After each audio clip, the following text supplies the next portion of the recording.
Welcome in. This is the Tucker Meyer Show. A lot of exciting news to get today, so we'll just jump right into it. I want to start off with Adam Schiff, Shifty Shift. He is trying to disqualify the White House counsel from the impeachment trial. What a surprise, right? What a surprise. This very partisan impeachment by the DemocRATS. This is just keeps getting more and more of a clown show each day. So this article ran in Breitbart News. So House Intelligence Committee Chairman Rep. Adam Schiff and the other House impeachment managers sent a letter Tuesday to White House counsel Pat Cipollone seeking to disqualify him from representing Donald Trump at the Senate trial. This is the argument.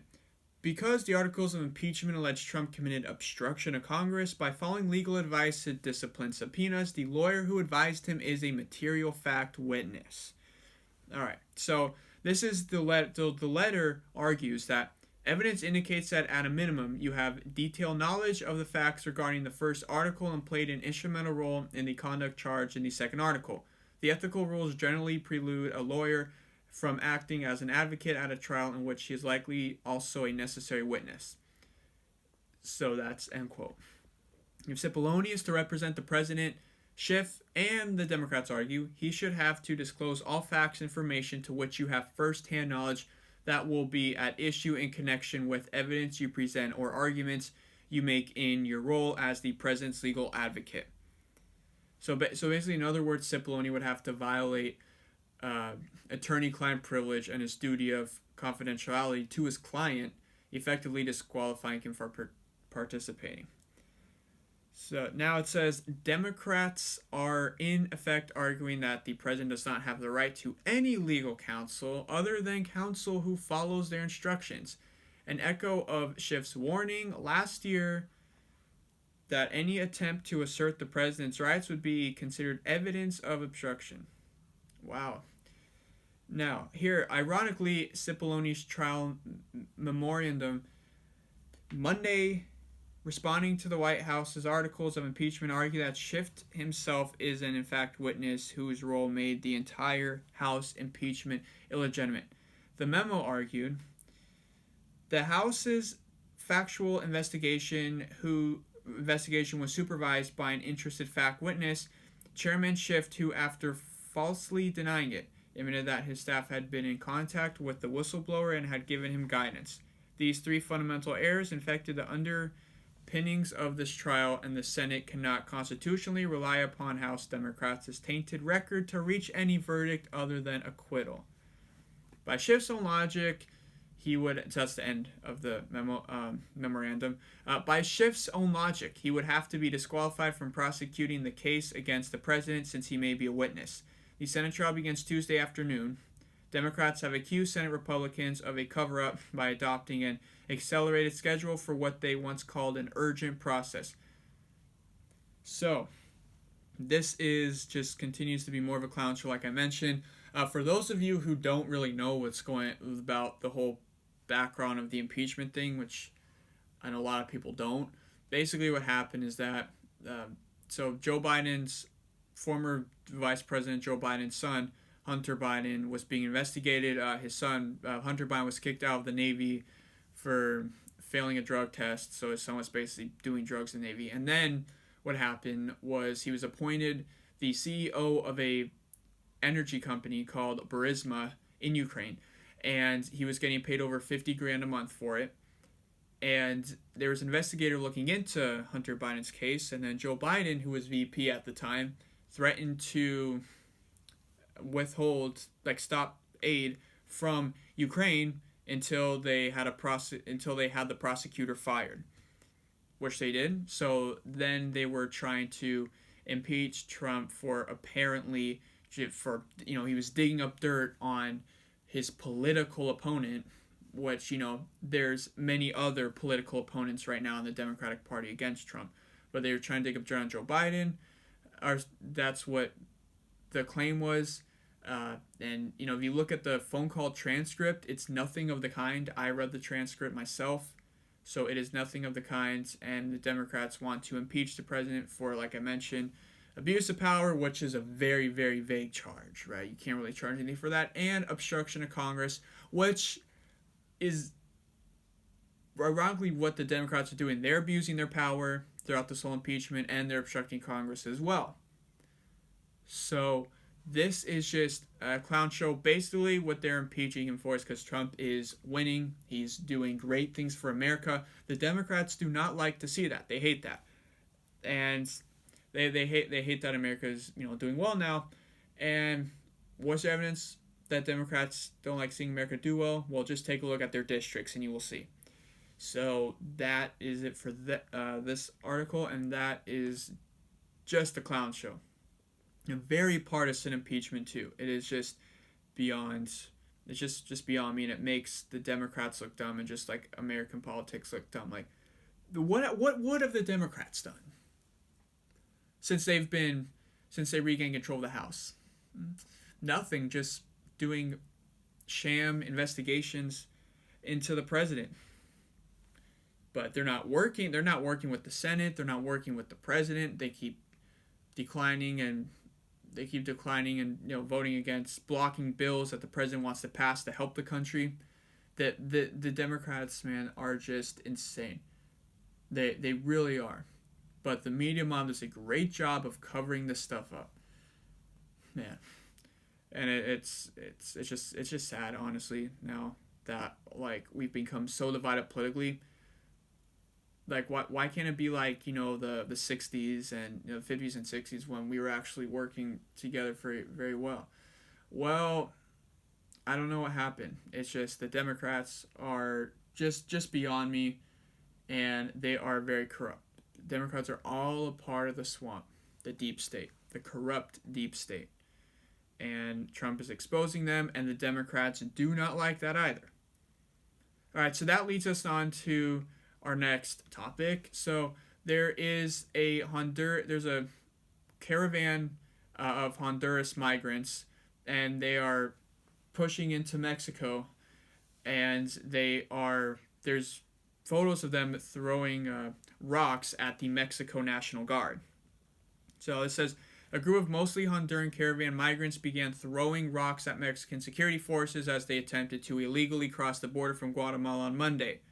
After crossing this Suchiate River, some of the migrants making their way from Honduras to the United States began throwing rocks at Mexican National Guard troops assigned to stop the illegal border crossings, according to a report by the Associated Press.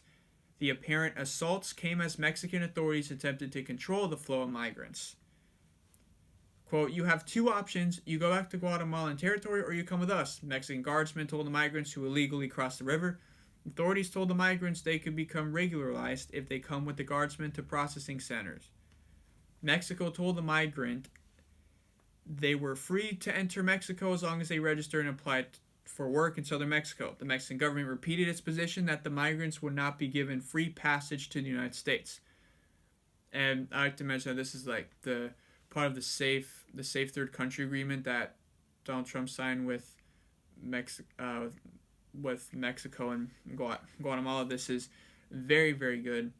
And I mean, really, you want people who are throwing rocks at federal authorities to come to this country, and if they are claiming asylum from their country, why aren't they staying in Mexico? Right? Why are they staying in Guatemala? Right? Why? Just why? These people want to come to the United States, but you really want this whole we saw this border crisis 2018, 2019, it became worse. This is not okay, having this whole group of migrants flooding into the United States, and the fact that there's people even throwing rocks at federal authorities to get across. Yeah, I don't know if you really want these people in the country, right? If they're really claiming asylum, Mexico's offering them asylum there. They are. But these people want to come to the United States. I don't blame them. But all these people were planning to enter illegally as well. That is just not okay. So, the AP reported that some of the migrants hit National Guardsmen with large rocks. Guardsmen carrying plastic shields, long staffs, and rifles pushed back as they attempted to gain control of the hundreds of migrants illegally crossing into their country. Mexican officials reported about 500 illegal crossings along its southern border. Breitbart Texas reported. Authorities detained 402 of the migrants and moved them to immigration shelters where they could face removal by air to Honduras. Officials report an additional 58 fled into the brush. Authorities initiated a search to attempt to round up the migrants. Like I said, the Dems want open borders. I'm not a fan of that idea. I mean, people who are willing to assault the National Guard, Mexico National Guard, really? Like, these people are desperate to come to America. Okay, well, you guys are more than welcome to come here legally. Okay, if you're wanting to claim asylum, you can do it in Mexico. Just like Mexico is offering. Wow. All right. So that leads us into our final article. But before I get into that, I want you guys to subscribe to our YouTube channel, Tucker Meyer Show on YouTube. You can get the show ad-free on YouTube, and you can see exclusive content. Also, go follow our Instagram page at TMShow20, where you can get exclusive photos, videos, and you can even send us a question through the direct message, and you can have an answer live on the show. Not to mention, we do live discussions and Q&As. Also, you can listen to our podcast on Apple Podcasts, Spotify, Radio Public, Anchor, and many more. So go to it now, subscribe, and go and listen, and follow us on Instagram. It will be a beautiful thing. Okay, so now, crazy radical leftist Michael Moore. He says, we're done in 4 years if we don't fix climate change. Ooh. So, left-wing documentary filmmaker Michael Moore appeared on the Late Night with Seth Meyers Tuesday and said if we don't fix climate change like now, then we don't have four years before we are all done. In quote, if we don't fix climate change like now, we don't have 4 years. We're done. We're done. We're done. Okay. Well, remember first it was in 2019 we heard that it was 12 years, right? And now people changed it to 10 years, then 8 years, then it was 6 years, and now it's 4 years. Make up your mind, people. And here's the thing. Mainstream science suggests that climate change is not a existential threat. Okay, and we've been hearing these claims ranging all the way back for half a century. Okay, we've been hearing the Earth's going to end in 10 years. There's going to be an ice age, acid rain. There's going to turn into a frying pan. All this stuff. So I'll give you some famous climate predictions that have not come true. So in 1970, Paul Ehrlich, he said, quote, between 1980 and 1989, some 4 billion people, including 65 million Americans, would perish in the Great Die-Off. Well, I mean, it's 2020 now? It's that's 50 years ago. I'm not seeing any of that. Also, in January 1970, Life reported, scientists have solid experimental and theoretical evidence to support the following predictions. In a decade, urban dwellers will have to wear gas masks to survive air pollution. By 1985, air pollution will have reduced the amount of sunlight reaching Earth by 1/2. Wow, well that's some very solid evidence. Not really. I'm not having to wear a gas mask. Are you? No.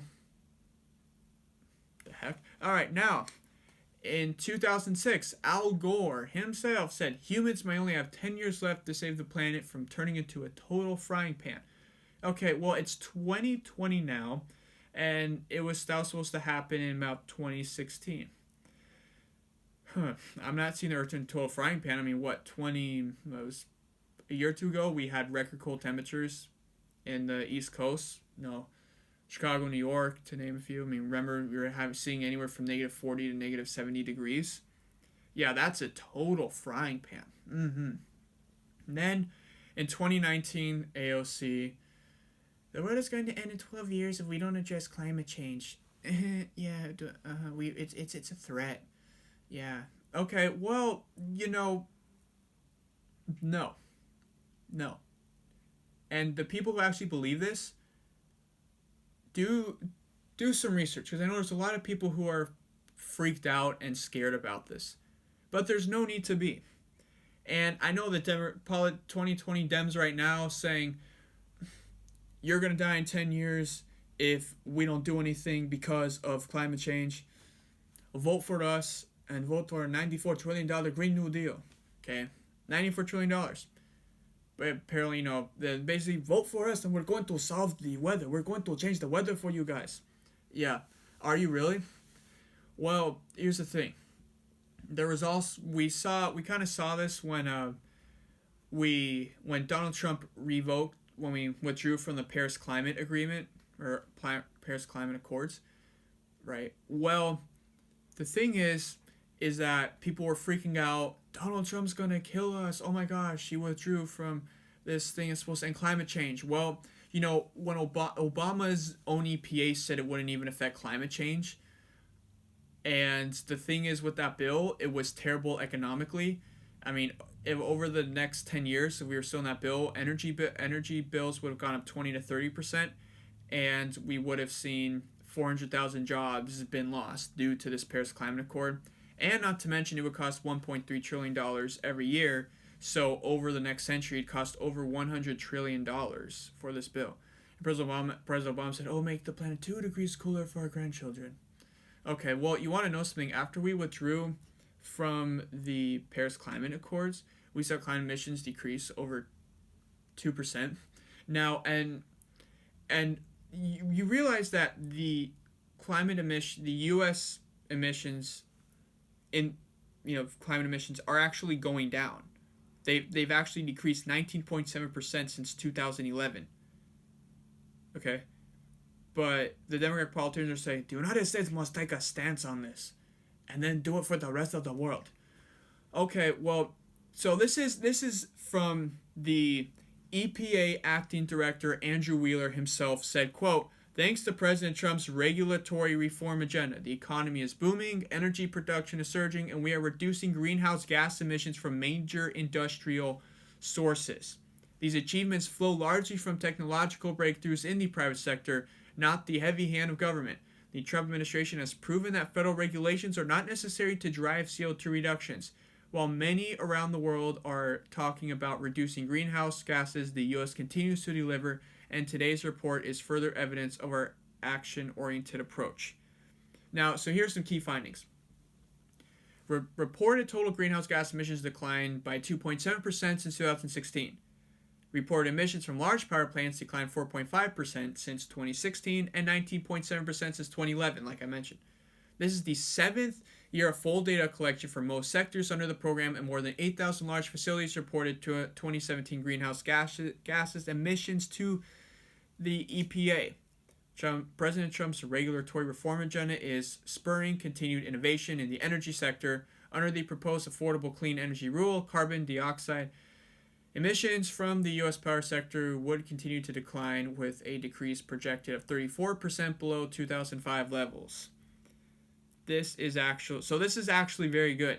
The mainstream media is not reporting this to you, obviously, so you can vote for the Dems, and so they can, take control. And honestly, what they want, they just want your vote, and so they can push their crazy socialist agenda. So for those of you climate alarmists freaking out, I really do hope this kind of sets some reassurance, first off. Now, it can't be the United States to try and do work for everyone else in the world. I mean, everywhere else, all the other countries have elected officials that should try and do their chance to reduce emissions. The United States is already doing it, and we have our own problems to really worry about. So why are we gonna, try and help do it for other countries from around the world? I mean, shouldn't they try and do something too? So I just hope that helps give you guys a better understanding right now, because there is really no need to be freaking out about all of this. And don't listen to what the media and the crazy Dems are telling you. Do not.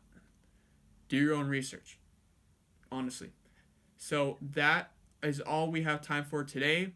If you have any questions that you want answered on the show, send it over to tmshow20@gmail.com.